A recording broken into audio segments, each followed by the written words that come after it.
Pour gérer la reproduction de votre troupeau, sur 1000 clics, vous pouvez aller dans l'onglet Reproduction, Planning circulaire. Sur le planning, vous pouvez ainsi visualiser l'ensemble des femelles de votre cheptel en fonction de leur statut de reproduction. La légende en bas à droite du planning vous fournit un petit pense-bête quant aux différentes formes et couleurs. Par exemple, un triangle symbolise une génisse, un rond une vache laitière et un carré une vache allaitante. Les couleurs ont aussi leur importance. Le noir symbolise une femelle à mettre à la reproduction, le gris pour les femelles vues en chaleur, la couleur orange, la femelle est supposée pleine car ayant eu une insémination ou une saillie naturelle. La couleur verte symbolise un diagnostic de gestation positif, la femelle est donc pleine. Le rouge symbolise un diagnostic de gestation vide, la femelle est donc à réinséminer. Le violet symbolise une femelle tarie. Le chiffre en face de chaque couleur représente le nombre d'animaux de cette catégorie. Par exemple, dans cet élevage, il y a 6 femelles à réinséminer en rouge. Les animaux présents dans le cercle extérieur sont des animaux n'ayant pas eu d'IA ou saillie naturelle ou ayant eu une seule IA ou saillie naturelle. Dans le cercle intérieur, on va retrouver les animaux ayant eu 2 IA ou saillie naturelle. Et enfin, dans le cercle intérieur, on va retrouver les animaux ayant eu 3 IA ou saillie naturelle ou plus.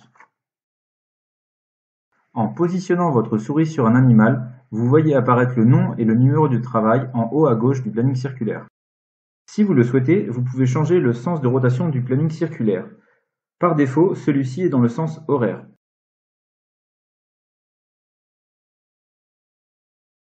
En haut à gauche de l'écran, vous avez accès à une notice au format PDF qui détaille l'intégralité des fonctionnalités du planning circulaire. En cliquant sur le thème qui vous intéresse, vous accédez directement aux informations voulues. En dessous du planning, vous retrouvez vos vélages des 9 prochains mois avec le nombre de primipares et de multipares à véler à chaque mois. En se positionnant sur le mois d'octobre par exemple, on voit le numéro de travail et le nom des animaux censés véler en octobre. Chaque événement de reproduction est synthétisé par une ligne. Ici, le vélage. Lorsqu'un point se situe sur cette ligne, c'est que l'animal est arrivé à sa date de vélage prévisionnelle. Pour les génisses non inséminées, elles apparaissent sur cette ligne par défaut 50 jours avant la date prévue de la mise à la reproduction. Cela correspond pour cet élevage au seuil de mise à la reproduction pour les vaches laitières, de 50 jours. Le planning circulaire déplace automatiquement les animaux jour après jour. On retrouve ainsi les différents événements de reproduction, à savoir les chaleurs, les inséminations, le premier retour sur IA 3 semaines après l'insémination, le deuxième retour après IA 6 semaines après, le diagnostic de gestation à effectuer dans cet élevage 35 jours après l'insémination ou la saillie naturelle, enfin le tarissement qui est paramétré dans cet élevage à 60 jours et la préparation au vélage 30 jours avant le vélage. Nous verrons par la suite comment paramétrer ces différents événements de reproduction.